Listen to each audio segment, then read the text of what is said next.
اسلامی student society اسلام کو لے کر ایک ڈاکومنٹری بنوا رہی تھی جس کا ذمہ ڈیرک کو دیا گیا تھا۔ ڈیرک نے ظاہر امرہا کو بھی ساتھ کام کرنے کی پیشکش کی جو امرہا نے قبول کر لی۔ ڈاکومنٹری کا موضوع مختلف مذاہب کے اسٹوڈنٹس کے خیالات جاننا تھا جو وہ اسلام کے لیے رکھتے تھے۔ ڈیرک اور اس نے مل کر سوالات لکھے۔ انہیں کم سے کم 40 اسٹوڈنٹ سے سوال نامے کے جوابات لینے تھے۔ ڈاکومنٹری کا دورانیہ 20 منٹ تھا۔ ریکارڈنگ کے لیے انہوں نے مختلف اسٹوڈنٹ سے رابطے کر لیے تھے۔ کچھ ریکارڈنگ یونیورسٹی کیمپس میں کی جانی تھی، کچھ یونی کے پارک میں، اسٹوڈنٹس ہالز اور کچھ قریبی کیفے اور سڑک پر۔ ریکارڈنگ شروع ہوئی تو تقریباً سب ہی لوگوں نے ان کا ساتھ تعاون کیا اپنے خیالات کے اظہار کے لیے۔ وہ آزاد تھے اور وہ آزادانہ ہی اظہار کرتے تھے۔ کچھ اسٹوڈنٹس کے تاثرات کافی منفی اثرات لیے ہوئے تھے کہ امرہا سختی سے اپنے لب بھینچ لیتی۔ اسلام کو لے کر اتنی غلط فہمیاں پروان چڑھ چکی ہیں، اس کا اسے اندازہ ہی نہیں تھا۔ مغربی لوگ حالات سے باخبر رہتے ہیں، یہ ایک سچ ہے، لیکن اس سے بھی بڑا سچ وہ میڈیا ہے جو انہیں اپنی مرضی کے جھوٹ سچ دکھاتا ہے۔ ایک اسلامی ملک پاکستان میں میڈیا کی لگامیں کسی کے ہاتھ میں نہیں ہیں تو کسی دوسرے ملک کے بارے میں کیا کہا جا سکتا ہے؟ سب سے بڑی حقیقت تو یہ ہے کہ اسلام کے خلاف جتنی بھی غلط فہمیاں یا پروپیگنڈا ہو چکا ہے، اس کو لے کر مسلم امہ نے کوئی لائحہ عمل نہیں بنایا۔ جو بنایا ہے وہ بہت کمزور ہے۔ ہونا تو یہ چاہیے کہ مسلم امہ مل بیٹھ کر اس بارے میں سوچیں اور کچھ کریں، کچھ تو، کہ اسلام پر لگے دہشت گردی کے الزام سے چھٹکارا حاصل کیا جائے۔ لیکن ہو یہ رہا ہے کہ سب بیٹھے تو ہیں لیکن مل کر نہیں۔ شخصی سطح پر بہت کیا جا رہا ہے لیکن ایک قوم کی حیثیت سے کچھ بھی نہیں۔ یہی وجہ ہے کہ وہ سایہ دھبا دن بدن پھیلتا ہی جا رہا ہے۔ گھروں میں بیٹھے، ہاتھوں میں فون لیے، ہم صرف اسلام کے خلاف ہونے والے پروپیگنڈا کے خلاف لمبے لمبے کمنٹس ہی کر سکتے ہیں یا مختلف گروپس اور پیجز پر لڑ سکتے ہیں۔ یہ ہے ہمارا سارے کا سارا جہاد اور یہ ہے ہماری اسلام کے حق میں جنگ۔ کافی کے مگ سے کافی پیتے، اسلام اسلام کرتے، اسلام کے حق میں پوسٹ شیئر کرتے، تصویریں اپلوڈ کرتے اور زیادہ ہو تو پروفائل پکچر تبدیل کرتے۔ اسلام کے لیے خدمت تمام ہوئی، لاگ آف ہوئے اور سو گئے یا ٹی وی آن کر لیا۔ جاپانی اور جرمن دوسری جنگ عظیم میں مفتون رہے تھے، یہ ماضی ہے۔ جاپانی اور جرمن ترقی کے ہر میدان کے فاتح ہیں، یہ حال ہے۔ ہر قوم خود پر ٹوٹنے والے افتاد سے سبق سیکھتی ہے، اس افتاد سے چھٹکارا حاصل کر لیتی ہے۔ مسلم قوم کیوں نہیں؟ جنگ عظیم دوم کے دوران جاپانیوں کو وحشی اور درندے کہا گیا اور آج دنیا میں انہیں دنیا کی امن پسند قوم کے صف میں سب سے آگے کھڑا کیا جاتا ہے۔ دنیا کا کوئی انسان ایک جاپانی سے زیادہ امن پسند نہیں ہو سکتا۔ تقدیریں بدل جاتی ہیں اگر قومیں بدل جائیں، اور قومیں صرف اسی وقت بدلتی ہیں جب ان کی سوچ بدلے، اور سوچ اس وقت روشن ہوتی ہے جب جہالت کا اندھیرا چھٹ جائے، اور جہالت کا اندھیرا 1400 سال پہلے قرآن کی تکمیل سے مٹ چکا ہے۔ اس مٹا دیے گئے اندھیرے کے بعد بھی ہم جاہل ہی رہیں تو تف ہے ہم پر۔ پھر بھی ایک قابل فخر قوم نہ بن سکے تو خسارے میں ہیں ہم۔ قوموں میں قوم نہ کہلائے جائیں تو دھبا ہے ہم۔ اندھے، گونگے اور بہروں کے لیے کوئی وعدہ نہیں ہے کامرانی کا نہ شجاعت کا۔ پال کا تعلق یونان سے تھا، وہ تقریباً لا مذہبی مشہور تھا۔ یونیورسٹی میں وہ اپنے تیز مزاج کی وجہ سے جانا جاتا تھا، اسے تہذیبی ذہن کا مالک بھی کہا جاتا تھا۔ ڈاکومنٹری کے لیے جب اسٹوڈنٹ سے رابطے کیے گئے تو اس نے ڈائریکٹ سے ریکارڈنگ کی خواہش کا اظہار کیا۔ کیمرہ آن ہوتے ہی اس نے اسلام کو لے کر انتہائی شدت پسندانہ خیالات کا اظہار شروع کر دیا۔ ڈاکومنٹری کے لیے آزادی رائے کی اجازت دی گئی تھی، لیکن اس کا مطلب یہ بھی نہیں تھا کہ ایسا گرا ہوا انداز اپنایا جاتا۔ ریکارڈنگ اوک ہاؤس کے باغ میں کی جا رہی تھی۔ ڈیرک نے کیمرہ بند کر دیا تو وہ ضد کرنے لگا کہ اسے آزادی رائے کا حق پوری طرح سے استعمال کرنے دیا جائے۔ تمہارا انداز مناسب نہیں ہے، ڈیرک نے تحمل سے کہا۔ کیوں؟ میرے انداز کو کیا ہوا ہے؟ وہ چڑ گیا۔ تم الزامات لگا رہے ہو۔ کیا الزام لگایا ہے؟ مجھے تم سے بحث نہیں کرنی، ڈیرک نے بات ختم کی۔ تم میری بےزتی کر رہے ہو۔ وہ بلا وجہ غصے میں آ گیا۔ اور تم جو اتنی گھٹیا زبان کا استعمال کر رہے ہو، شکر کرو میں نے تمہارا منہ نہیں توڑ ڈالا۔ امرہا بولے بغیر رہ نہ سکی، جبکہ ڈیرک نے اسے خاموش رہنے کے لیے کہا تھا۔ پال اور بھڑک اٹھا کہ گالیاں دینے لگا اور امرہا کو مخاطب کر کے اسلام کی حد تک کرنے لگا۔ ڈیرک نے امرہا کو چلنے کا اشارہ کیا لیکن امرہا ہلی نہیں۔ مجھے سن لینے دو اس کی بکواس، امرہا غصے میں چلائی۔ اس کی ضرورت نہیں ہے امرہا، چلو عقل سے کام لو۔ لیکن امرہا نے عقل سے کام نہیں لیا اور وہ پال کی بکواس سنتی رہی۔ امرہا خدا کے لیے چلو، ڈیرک منت کرنے لگا۔ وہ امرہا کا سرخ ہوتا چہرہ دیکھ رہا تھا۔ جاہلوں سے بحث نہیں کرتے امرہا، ڈیرک نے اسے سمجھانا چاہا۔ یہ یونیورسٹی اسٹوڈنٹ ہے، جاہل نہیں، امرہا غصے سے بولی۔ تم یہاں سے چلو بس۔ پال مسلسل الٹی سیدھی باتیں کر رہا تھا، اس سے ایسے سوال پوچھ رہا تھا جن کے جواب میں خاموش رہا جا سکتا تھا یا اس کے منہ پر تھپڑ مارے جا سکتے تھے۔ اور جب اس نے مقدس ہستیوں کو لے کر زہر اگلا تو امرہا نے یک دم اس کے منہ پر کس کر ایک چانٹا دے مارا۔ بکواس بند کرو اپنی ذلیل انسان۔ امرہا کی برداشت کی حد ختم ہو گئی تھی۔ ڈیرک ایک دم سے پال اور امرہا کے درمیان آیا۔ امرہا بھاگو یہاں سے، ڈیرک چلایا۔ پال کسی بھینسے کی طرح بے قابو ہو رہا تھا۔ کچھ دوسرے اسٹوڈنٹس ڈیرک اور پال کی طرف بھاگے جو گتھم گتھا ہو رہے تھے۔ پال امرہا کی گردن دبوچ لینا چاہتا تھا۔ امرہا زرد سی ہو گئی اور تیزی سے وہاں سے چلی گئی۔ ذرا سی دیر میں صورتحال بدل گئی تھی اور انتہائی خوفناک صورتحال اختیار کر گئی تھی۔ اس نے یونیورسٹی کے ایک اسٹوڈنٹ کو تھپڑ مار دیا تھا۔ صرف اس ایک تھپڑ کو لے کر پال اسے یونی سے نکلوا سکتا تھا۔ امرہا گھر آ گئی، ویرا سے رابطہ نہیں ہو رہا تھا۔ 2 گھنٹے بعد ڈیرک کا اسے فون آیا۔ وہ اسے اسٹوڈنٹ یونین کے دفتر آنے کے لیے کہہ رہا تھا۔ وہ یونین کے آفس آ گئی۔ ڈیرک نے فوراً سے پہلے معاملہ یونین کے سپرد کر دیا تھا۔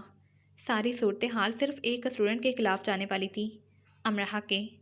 ڈیرک اسے منع بھی کر رہا تھا کہ پال کو بولنے دے اور وہ وہاں سے چلی جائے، لیکن امرہا سے اپنا غصہ دبایا نہیں جا سکا۔ اس نے پہلی بار براہ راست ایسا کچھ سنا تھا، وہ بھی اپنی ہی یونی کے اسٹوڈنٹ کے منہ سے۔ یونین کے صدر، اسلامی سوسائٹی کے صدر اور پاکستانی سوسائٹی کے صدر نے ان تینوں سے پہلے الگ الگ بات کی۔ پھر اسٹوڈنٹ یونین کے چند دوسرے فعال لیکن بہت ہی سمجھدار اسٹوڈنٹس کی موجودگی میں میٹنگ کی گئی۔ یونین کے صدر جے پیٹرسن نے امرہا کے عمل کو سخت ناپسند کیا۔ وہ بکواس کر رہا تھا، میں برداشت نہیں کر سکی۔ امرہا کو جے پیٹرسن کے رد عمل پر اور غصہ آیا۔ بہرحال اس نے اپنی زبان کا استعمال کیا۔ آپ نے ہاتھ کا، آپ کا رد عمل سنگین ہے۔ آپ جانتی ہیں اس بنا پر وہ آپ کو یونیورسٹی سے نکلوا سکتا ہے۔ مائی فٹ، اگر اس نے دوبارہ بھی ایسی بکواس کی تو میں اس کا منہ توڑ دوں گی۔ میٹنگ میں موجود ایک ایک شخص نے ایک دوسرے کی طرف دیکھا۔ آپ اپنے مذہب کے کس اصول کے تحت اس کا منہ توڑ دیں گی؟ عالیان اس سے پوچھ رہا تھا۔ تشدد کی تو اسلام میں گنجائش ہی نہیں ہے، انتہائی حد پر جا کر بھی۔ اور ایسی فضولیات کی گنجائش ہے؟ امرہا کو عالیان کی بات بری لگی۔ اسے یہ بھی برا لگا کہ اتنے سارے لوگوں میں وہ اسے غلط ثابت کرنا چاہ رہا ہے۔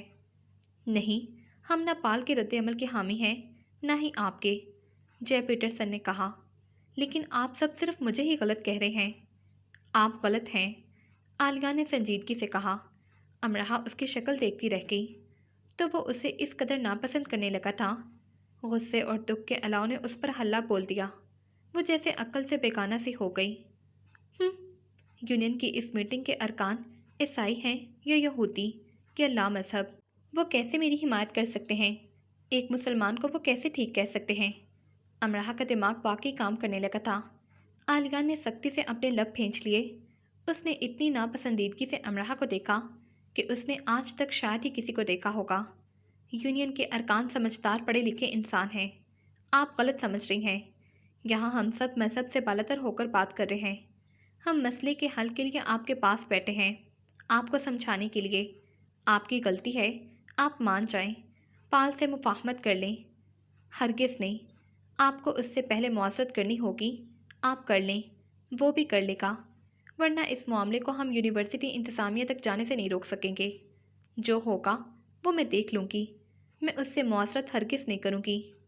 ٹھیک ہے، یہ معاملہ یونیورسٹی انتظامیہ کے پاس ہی جانا چاہیے پھر۔ مس امرہا کا یونیورسٹی سے چلے جانا ہی بہتر ہوگا۔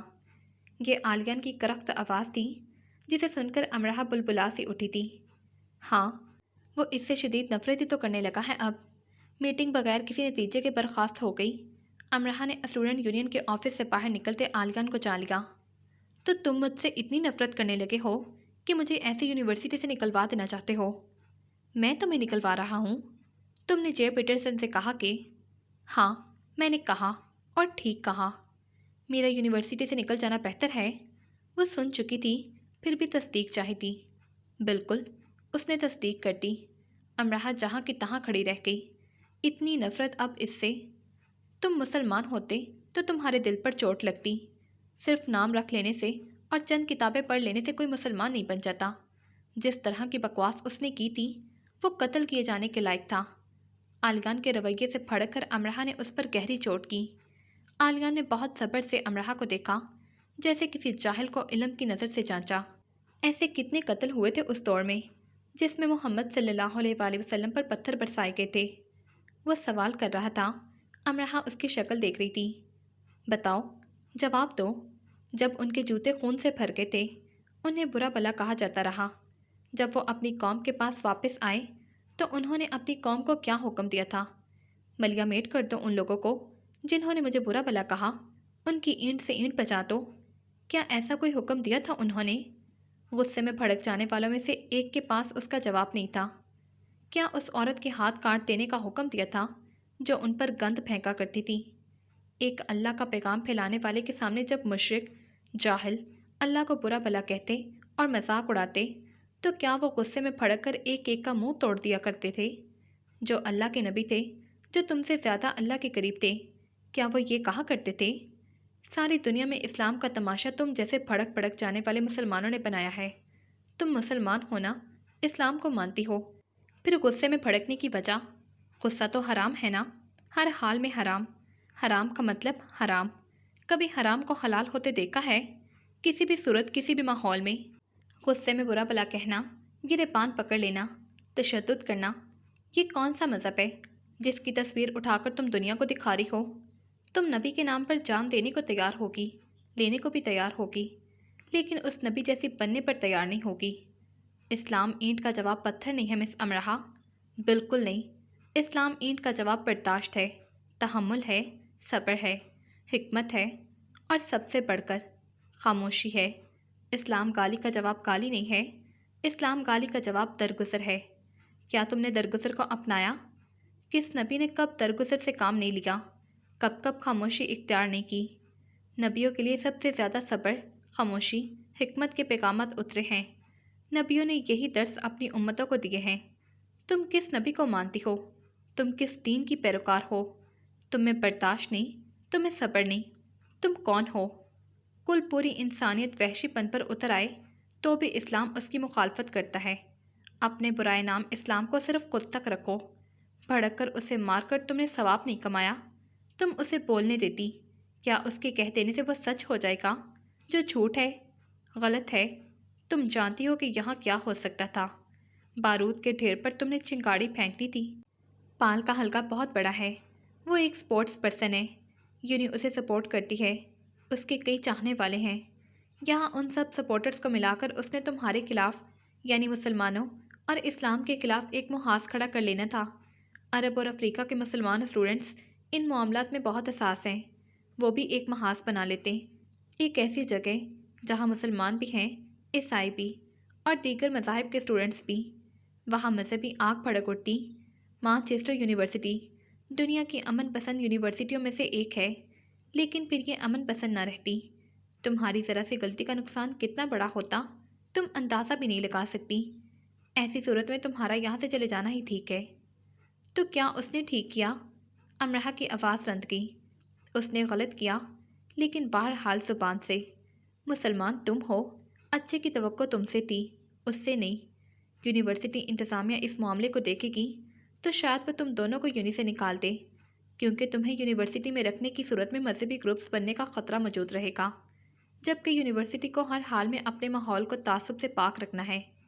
یہ ایک درس گاہ ہے، یہاں دنیا بھر سے لوگ آتے ہیں پڑھنے کے لیے۔ ایک ایسی درس گاہ میں آ کر بھی اگر تم تحمل اور بردباری کا مظاہرہ نہیں کر سکتی تو بہتر ہے گھر چلی جاؤ۔ تو تمہاری یہ خواہش ہے کہ میں گھر چلی جاؤں؟ نہیں امرہا، ہم یہاں ذاتی معاملات پر بات نہیں کر رہے۔ اگر تمہیں کوئی بات نہیں سمجھنی تو بہتر ہے کہ میرا وقت ضائع نہ کرو۔ جب جے پیٹرسن نے مجھے فون کیا تھا تو مجھے نہیں معلوم تھا کہ تم بھی اس معاملے میں شامل ہو، ورنہ میں خود کو اس معاملے سے دور رکھتا۔ لیکن اگر اب مجھے یہ محسوس ہوا کہ یہ معاملہ بگڑ سکتا ہے تو میں یونیورسٹی سے تمہیں نکالے جانے کی پرزور سفارش کروں گا۔ میں یونیورسٹی اسٹوڈنٹس کے درمیان مذہبی چپکلش نہیں جاری رکھ سکتا، کہہ کر وہ چلا گیا۔ اس کی ساری باتیں ٹھیک تھیں، اور ایک بات سب سے زیادہ ٹھیک تھی کہ اب وہ واقعی امرہ کو نہیں جانتا تھا۔ اسے اس کے ہونے نہ ہونے سے کوئی فرق نہیں پڑتا تھا۔ امرہ جاب پر نہ گئی اور سڑکوں پر مٹر گشت کرتی رہی۔ رات ہو گئی اور رات سے اور رات۔ جے پیٹرسن کو اس نے فون کر دیا تھا۔ وہ پال سے مفاہمت کے لیے تیار تھی۔ مانچسٹر کی ایک ایک چیز جو اسے اچھی لگا کرتی تھی اسے زہر لگ رہی تھی۔ اس کا دل کہیں دور بھاگ جانے کو چاہ رہا تھا، کہیں چھپ جانے کو، کہیں بھی موجود نہ ہونے کو۔ وہ یہ سمجھنے سے قاصر تھی کہ اسے خود کے ساتھ کیا کر لینا چاہیے۔ کشتی کے پیندے میں ہوئے سوراخ کے مانند وہ سمندر کے کھارے پانی سے خود کو بچا لینے پر قادر نہ رہی تھی، اور وہ تو اس پر بھی قادر نہ رہی تھی کہ کسی طرح سے اس سوراخ کو ہی بند کر ڈالے۔ تو اسے ڈوب ہی جانا تھا۔ اگر یہی طے تھا تو اسے زیادہ مچلنا نہیں چاہیے، پرسکون رہنا چاہیے۔ لیکن اس سے یہ بھی تو نہیں ہو پا رہا تھا۔ وہ داخلی طور پر ایک مشکل دور سے گزر رہی تھی، اور اس کا الزام وہ صرف اپنے سر نہیں لے سکتی تھی کہ سب اس کی وجہ سے ہوا، اور اس میں سراسر اسی کا تو قصور ہے۔ وہ جے پیٹرسن کے پاس موجود تھی۔ میں سارے معاملے کو ختم کرنا چاہتی ہوں۔ ڈاکومنٹری پر فی الحال کام نہیں ہوگا، یا آپ لوگ اسے ریلیز نہیں کریں گے۔ اس سارے معاملے سے آپ کسی کو آگاہ نہیں کریں گے، اپنے قریبی دوستوں کو بھی نہیں، ورنہ نتائج کی ذمہ دار آپ ہوں گی۔ آپ کسی کو کسی بھی صورت یہ نہیں بتائیں گی کہ پال نے کیا کیا کہا۔ دی ٹیپ مانچسٹر یا کسی بھی دوسرے اخبار تک یہ بات کسی بھی صورت نہیں جانی چاہیے۔ آپ بالکل خاموش رہیں گی۔ کوئی کچھ بھی پوچھے گا تو آپ لا علمی کا اظہار کریں گی۔ پال چاہتا ہے آپ اس سے معذرت کریں۔ پہلے معذرت وہ کرے گا، پہل اس نے کی تھی۔ ٹھیک ہے، کل آپ اپنی کلاس لینے کے بعد یہاں آ جائیے گا۔ جے پیٹرسن سے ملنے کے بعد امرہ عالیان سے ملنے اس کے ڈپارٹمنٹ آئی، لیکن وہ اسے نہیں ڈھونڈ سکی۔ چاروں نہ چار وہ سائیکل اسٹینڈ کے قریب کھڑی ہو گئی۔ اپنی کلاسز لے کر جب وہ اپنی سائیکل کے پاس آیا تو وہ فوراً اس کے پاس آ گئی۔ میں اپنے تلخ رویے کی معذرت چاہتی ہوں عالیان۔ جے پیٹرسن نے مجھے بتایا کہ معاملہ ختم ہو چکا ہے۔ عالیان نے اس سے ٹھیک ویسے ہی بات کی جیسے جے پیٹرسن نے امرہ سے کی تھی۔ میں اس معاملے کی نہیں، تمہاری اور اپنی بات کر رہی ہوں۔ تمہاری اور میری کوئی بات نہیں ہے جسے کیا جائے۔ سائیکل نکال کر وہ آگے بڑھ گیا اور اس پر بیٹھ کر اتنی شدت سے پیڈل گھمایا جیسے کسی پرانے صدمے کو نئے انداز سے دفع کرتا ہو۔ امرہ نے غصے میں اس پر طنز کیے تھے کہ وہ لا مذہب ہے یا صرف نام کا مسلمان ہے، لیکن نام کا مسلمان وہ نکلا تھا یا خود امرہ؟ امرہ کو خدشہ رہا تھا کہ وہ حرام فوڈ کھاتا رہا ہوگا، اور امرہ حرام کی قسم غصے میں کئی ہزار بار مبتلا ہو چکی تھی۔ وہ ہاتھ سے کھانے والے کھانے کو ہی حرام کہتی تھی، اور اس حرام کا کیا جو غصہ، غیبت اور چغلی کی صورت وہ کئی سو بار کھا چکی تھی۔ اسے اپنے مسلمان ہونے پر فخر تھا، لیکن یہ کیسا فخر تھا جو صرف نام کا تھا؟ لیڈی مہر کا کہنا تھا کہ وہ چاہتا تو اپنی ماں کا مذہب اپنا سکتا تھا، لیکن اس نے میرا مذہب اپنایا۔ اس پر کوئی زبردستی نہیں کی گئی تھی۔ بالغ ہونے کے بعد اختیار اس کے ہاتھ میں تھا، اور اس نے اسلام کا انتخاب کیا۔ وہ ایک عام مسلمان نہیں ہے، لیکن امرہ نے اسے عام بھی نہیں سمجھا تھا۔ وہ ایک عیسائی عورت کا بیٹا ہے، یورپ میں پلا بڑا ہے۔ اس کے باپ کا کوئی اتا پتہ نہیں تھا۔ اس کے ساتھ دوستی کی جا سکتی ہے، لیکن رشتہ داری نہیں۔ وہ خوبصورت ہے، لائق فائق ہے، سمجھدار، بردبار ہے، لیکن پھر بھی پاکستانی معاشرے میں صفر ہے، کیونکہ اس کی ماں عیسائی تھی اور اس کا باپ سوالیہ۔ اس کے آگے پیچھے کوئی نہیں ہے۔ اسے ایک مسلمان عورت نے پالا ہے، اور اس کی پرورش ایک بے سہارا بچوں کے سینٹر میں ہوئی ہے۔ صرف ان چند باتوں سے ہی مانچسٹر یونی کا ٹاپر صفر ہو جاتا ہے۔ اس نے ٹھیک کہا امرہ، اسلام گالی کا جواب گالی نہیں ہے، بلکہ کتنی پیاری بات کی ہے اس نے۔ دادا امرہ کو سمجھا رہے تھے۔ عالیان کو صرف ایک یونیورسٹی فیلو ثابت کر کے اس نے دادا کو ساری بات بتا دی تھی۔ میں بھی غلط نہیں تھی دادا، جو میں نے سیکھا، دیکھا، وہی میں نے کیا۔ میں نے اپنے گھر میں کبھی ایسی باتیں نہیں سنی۔ کیسا تحمل اور کیسی بردباری! یاد ہے اماں اور ابا کیسے لڑا کرتے تھے؟ تم اماں بابا اور ماحول کو چھوڑو، بتاؤ کیا میں نے تمہیں یہ سب نہیں سکھایا؟ میں نے تم میں بردباری اور تحمل پیدا کرنے کی کوشش نہیں کی؟ جب تم مانچسٹر جا رہی تھی تو میں نے تم سے نہیں کہا تھا کہ امرہا دوسروں کے لیے مثال بننا کہ تم اب اکیلی نہیں، اپنے ساتھ اپنے ملک و مذہب کا نام لیے جا رہی ہو۔ تمہارا ایک غلط قدم تمہاری قوم پر انگلی اٹھائے گا۔ تم نے کتنی بار مجھے کہا کہ دادا روسی بہت سخت جان ہوتے ہیں، جبکہ روسیوں کے نام پر تم صرف ایک ویرا کو جانتی ہو۔ تم نے کہا کہ جرمن بہت سلجو اور امن پسند ہوتے ہیں، جبکہ تمہارا صرف ایک ہم جماعت جرمن ہے۔ تم نے کہا کہ جدت فرانسیوں پر ختم ہوتی ہے۔ تم بمشکل ایک یا دو فرانسیسیوں کو ہی جان پائی ہوگی، پال بھی تم ہی سے سارے مسلمانوں کو تشبیہ دے گا۔ تم خاموشی سے چلی آتی تو وہ کہتا، بے شک خود سے ہی، کہ مسلمان خاموشی سے نظر انداز کرنا جانتے ہیں۔ تم نے الٹا یونین کے صدر پر طنز کیے۔ امرہا ایک بات یاد رکھنا، اور ایسا تا قیامت ہوگا، جہاں ایک سچ ہوگا وہاں اس کے 100 مخالف ضرور ہوں گے۔ ہم لڑ کر بھڑک کر دوسروں پر یہ ثابت نہیں کر سکتے کہ ہم سچے ہیں، صرف ہمارا مذہب سچا ہے۔ ٹھیک ہے دادا، تمہاری آواز اتنی بوجھل کیوں ہے؟ ٹھیک ہے، آپ کو ایسے ہی لگ رہا ہے۔ میرے خواب میں تم روتی ہوئی آئی تھی۔ اگر تم روتی رہی ہو تو مجھے وجہ بتا دو۔ کیا اس مسئلے کو لے کر پریشان تھی؟ میں کیوں روں گی بھلا؟ امرہا بچے، تم یہ بھول جاتی ہو کہ میرا دل تمہارے دل سے جڑا ہے۔ میرا دل اداسی سے پھٹتا جا رہا ہے، اور ایسا اس لیے ہے کہ تمہارا دل اداس ہے۔ میں اپنے دل سے تمہارے دل کا حال جان جاتا ہوں۔ آپ کا وہم ہے، میں دعا کروں گا یہ میرا وہم ہی ہو۔ ہاں، ضرور دعا کیجیے گا کہ سب وہم ہی ہو۔ اس نے فون بند کیا اور کھڑکی کھول دی۔ اگر ایک دل دوسرے دل سے جڑ جائے تو سب معلوم ہوتا رہتا ہے، سب۔ لیکن اگر وہ جڑ جائے تو ہی نا۔ شارلٹ اپنے نمونے کو لے آئی تھی، اور کیا نمونہ لائی تھی کہ نشستگاہ میں بیٹھی عین اون تک نظریں چڑھا کر جارڈن کو دیکھ رہی تھی، جو خود لڑکا سی بنی گھوما کرتی تھی، اور جسے لڑکا نامی مخلوق سے اتنی ہی دلچسپی تھی کہ بس یہ بھی ایک مخلوق ہے۔ سادنا خاص کر امرہا کو اس کے کمرے سے نکال کر لائی تھی۔ میں نے اب تک کی زندگی میں اتنا خوبصورت انسان نہیں دیکھا۔ سادنا نے جارڈن کی طرف انگلی سے اشارہ کرتے ہوئے آہ صورت کہا۔ امرہا نشستگاہ سے ذرا دور کھڑی جامد سی ہو گئی۔ میں نے اتنی بڑی یونیورسٹی میں اس کے قریب قریب کا بھی نہیں دیکھا۔ سادنا نے امرہا کے بازو پر چٹکی بھری۔ ہم اسے نظر لگا دیں گی، نظر بھی اس کا کچھ نہیں بگاڑ سکے گی۔ جانے کس دل سے خواہش کی تھی ماما مہر نے کہ شارلٹ ہالی ووڈ کا ہیرو ہی اٹھا لائی تھی۔ چند ایک فلموں میں چھوٹے بڑے کردار ادا کر چکا تھا، بڑے بھی کر ہی لے گا اور سپر اسٹار بن ہی جائے گا۔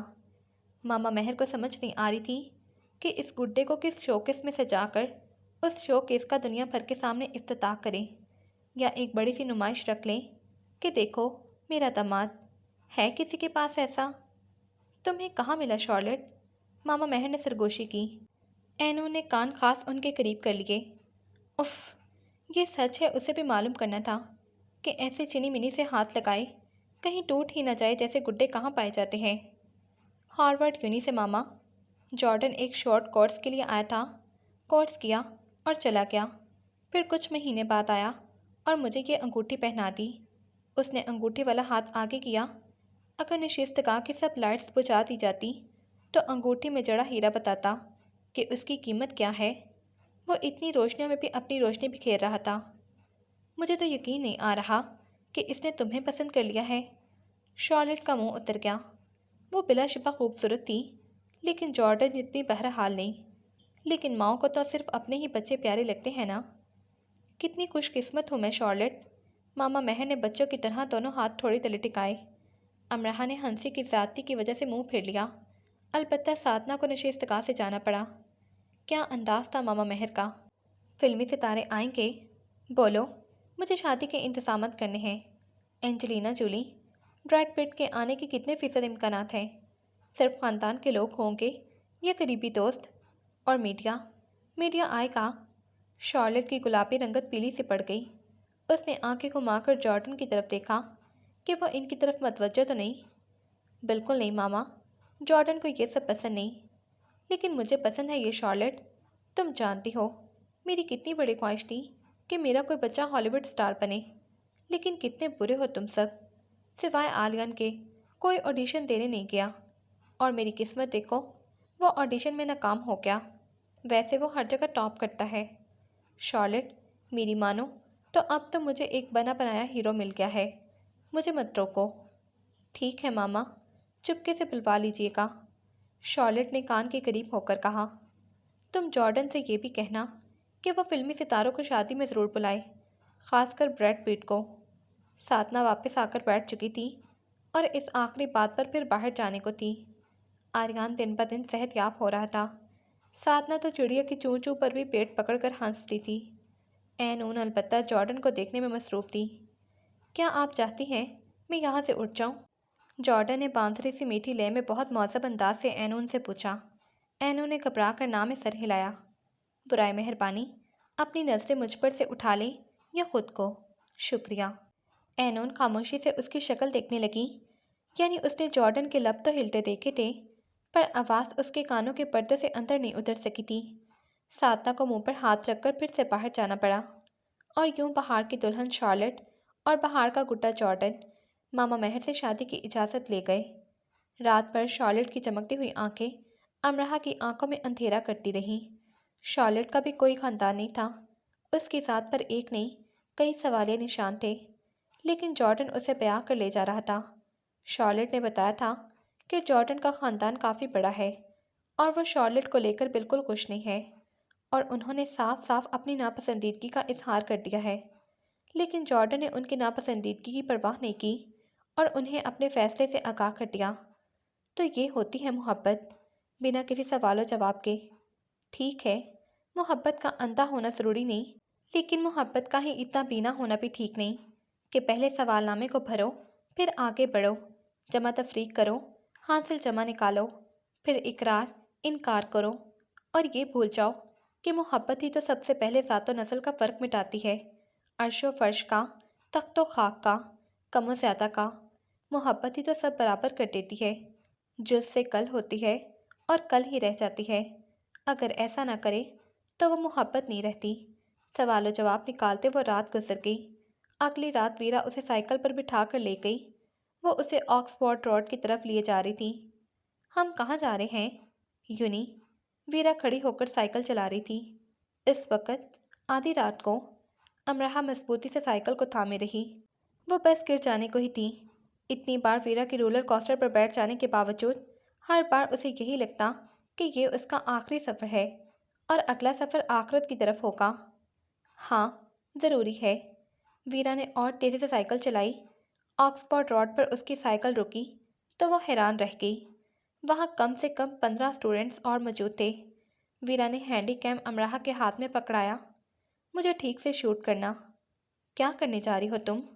امرہا کا خیال تھا روڈ پر وہ سب دوڑ لگائیں گے۔ دیکھ لینا۔ ویرا نے ہاتھوں کو رگڑا۔ خود کو گرم کرنے کے لیے پہلے ان سب نے دوڑ لگائی، پھر اولڈ کیمپس کی محراب کے اندر ہو گئے تاکہ روڈ پر لگے کیمرے انہیں شوٹ نہ کر سکیں۔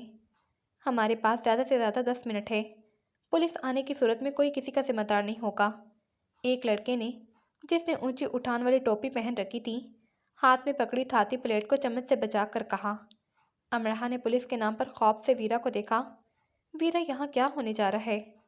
تمہارا خون، پھر ہم تمہیں یہاں دفن کر دیں گے، ویرا نے سفاکی سے کہا۔